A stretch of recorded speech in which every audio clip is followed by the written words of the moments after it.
E já estamos de volta com o Temperando o Papo. Agradeço aqui pela volta do Dr. Silwishi Fujizaki.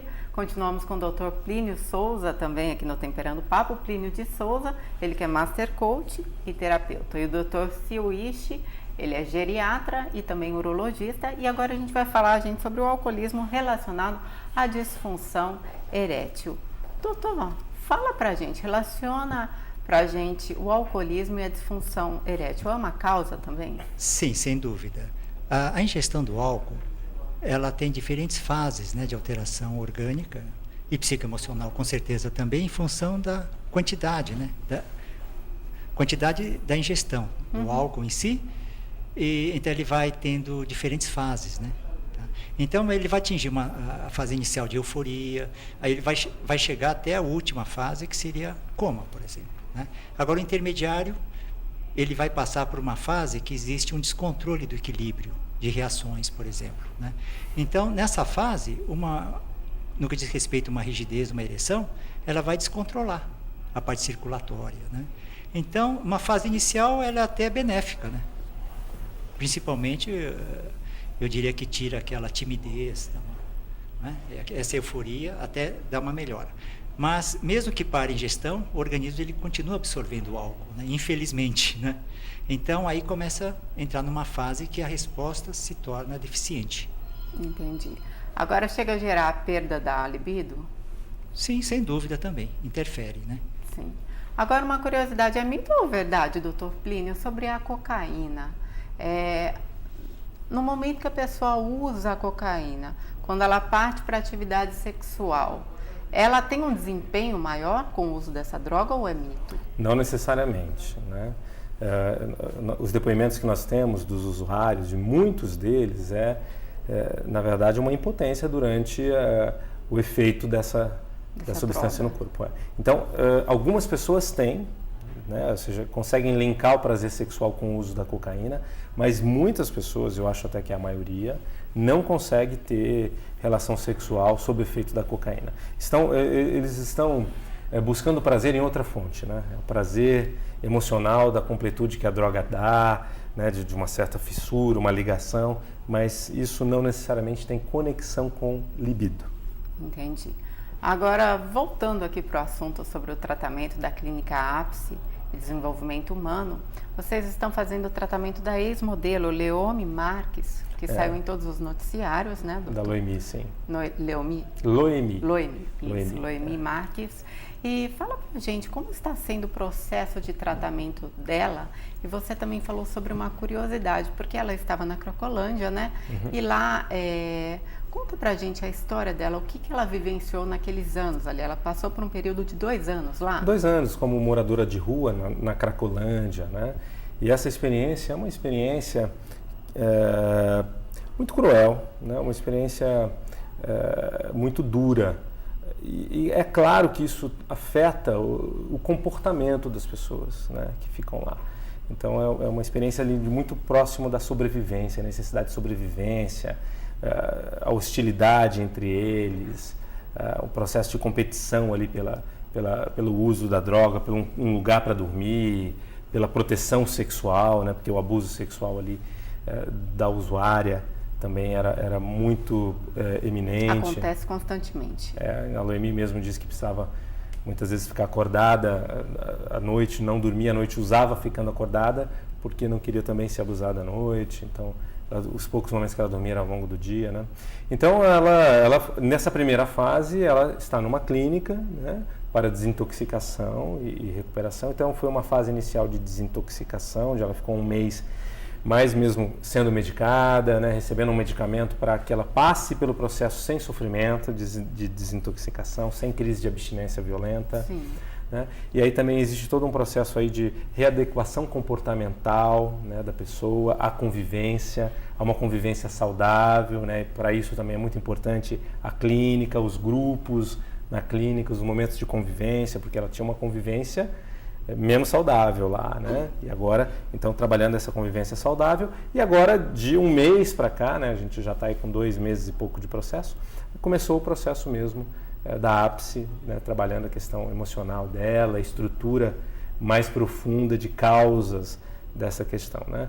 Agora também a clínica vem diminuindo um pouco a medicação, né, porque ela ficou um pouquinho impregnada demais, isso dificultava o trabalho mais na estrutura emocional, mas agora ela já vem evoluindo, o quadro dela comportamental todo vem evoluindo, né, e ela já não tem mais vontade da droga, não tem mais aquela fissura forte que tem no primeiro momento, e aí a gente consegue diminuir a medicação e ter um trabalho com ela mais presente, mais consciente, um trabalho mais assertivo nas causas, na estrutura emocional. E aí, aliás, hoje eu estou indo para lá daqui a pouquinho, né? Agora, saindo daqui, eu almoço e vou para lá.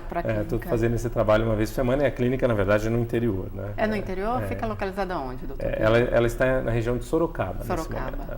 Entendi. Agora, doutor Siwish, vamos lá.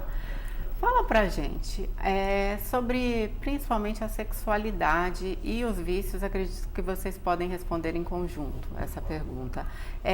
Por exemplo, quais as principais causas, quais os principais prejuízos para o corpo humano através do uso da droga? Sim. Então, as drogas, existem diferentes drogas, né? Como o álcool, o fumo e outras substâncias, né? De toda forma, a ação tóxica, né? Um excesso do álcool, por exemplo, ela acaba trazendo lesões nos tecidos, né? Por exemplo, o fígado, né? Uma cirrose hepática. Os rins também, uma insuficiência renal, né?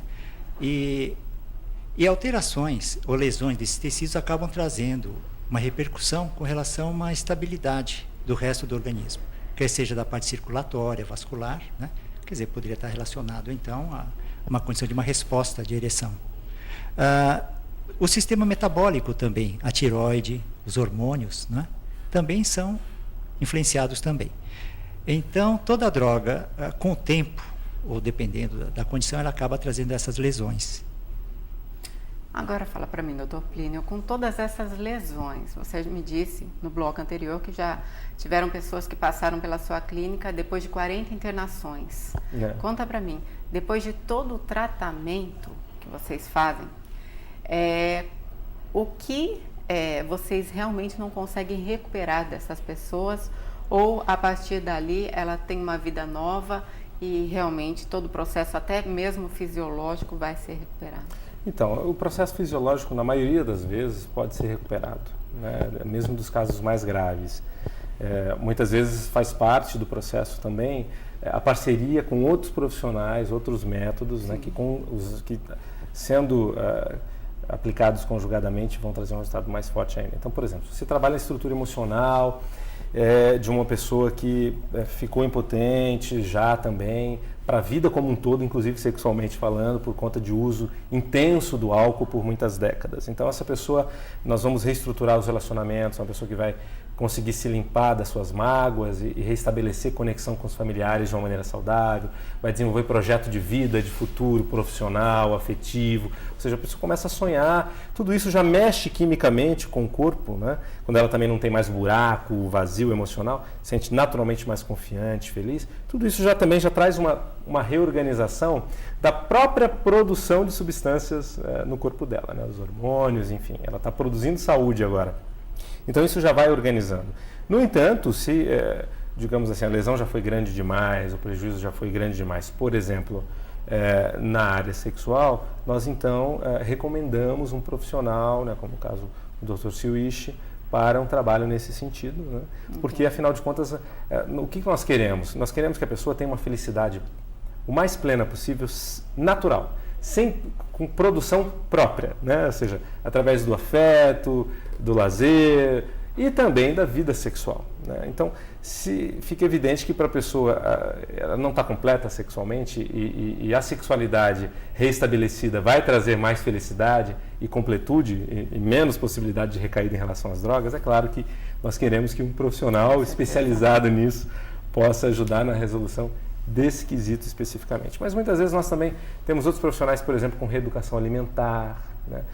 Às vezes nós vamos trabalhar com um fisioterapeuta, nós vamos trabalhar com um personal trainer, para uma pessoa que precisa, né, trabalhar, digamos assim, o tônus muscular que ela perdeu demais. Imagina uma pessoa que ficou usando crack e foi parar com 40 quilos. Então ela teve muita perda de massa muscular. Então a gente já teve casos de pessoas que tinham sido obeso, com 160 quilos, fez redução do estômago, mas não trabalhou estrutura emocional, ou seja, passou a fumar muito mais, cheirou a cocaína, fumar o crack, foi morar na Cracolândia e chegou a pesar 45 quilos. Era pele e osso, né?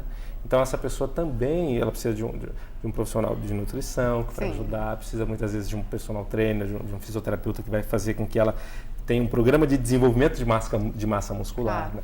Então é um trabalho mesmo olhando para o todo. Trabalho de PNL, psicológico, etc. e tal, né? É um trabalho muito grande. Né? Agora, bom, eu trabalho com pessoas, com moradores de rua, e muitas vezes em conversas com eles, além deles serem usuários de droga, estarem ali numa situação degradante, é muito difícil essa volta, essa conversa com os familiares. Sim. Tá? E tanto no seu trabalho, tanto no desenvolvimento do doutor, o familiar, a namorada, a esposa, ajuda consideravelmente nesse retorno dele, né? Fala para mim o que os familiares podem fazer por essa pessoa. Então, é muito comum, no caso da dependência química, o familiar acabar também prejudicando, sendo parte do problema, né? Ele acaba sendo chamado de codependente. Algo que a gente encontra muito é o familiar que, querendo que a pessoa se cure, briga demais, agride verbalmente, querendo que ela mude. E isso pode fazer com que a pessoa, por raiva, por mágoa, queira usar mais ainda a droga, né? Meio que para que se vingar. E uma outra problemática que a gente encontra muito é o contrário. É a mãe superprotetora, é a esposa superprotetora que ama e que está sofrendo, mas que não toma uma posição firme de pressão para que essa pessoa vá para um tratamento. Né? E, na verdade, é uma mãe, um pai omissa, né? Que acabam financiando uma destruição lenta de décadas do filho, ao invés de pressionar, no sentido de que você só mora aqui se você se tratar de fato. Sim. Né? Não tem conversa. Essa rigidez, né? Então esse medo de magoar, de dizer não. Então o que a gente trabalha é o familiar para que ele junte duas coisas. Firmeza, muita firmeza e muito amor. Esses dois ingredientes juntos é que vão direcionar, que vão fazer com que o dependente químico se sinta seguro, porque tem alguém que sabe o que está fazendo, ajudando ele que é um doente. Doente precisa de tratamento. Doente não pode ter esse poder pessoal todo de eu é que sei. Ele precisa de alguém sem dúvida. Que assuma um pouco a liderança. Senão acaba financiando, né? Claro. Ou prolongando mais, né? E Dr. Siwish, no caso da disfunção erétil, qual a melhor maneira da parceira ajudar? Na verdade, o paciente, quando ele tem dependência, né, através de drogas, a paz sexual se torna secundária. Ele não se preocupa com o desempenho sexual. Né? Agora, então vamos dividir um pouco. Se o casal ele tem uma vontade de melhorar ou recuperar uma condição sexual, sem dúvida a companheira tem que dar todo o apoio, né?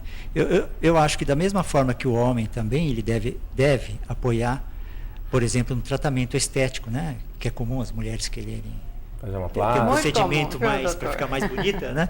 Então eu diria que o homem também, numa autoestima dele, se ele tiver um apoio, né? Porque na verdade na paz sexual ele está sozinho, né? Ele não vai comentar com ninguém.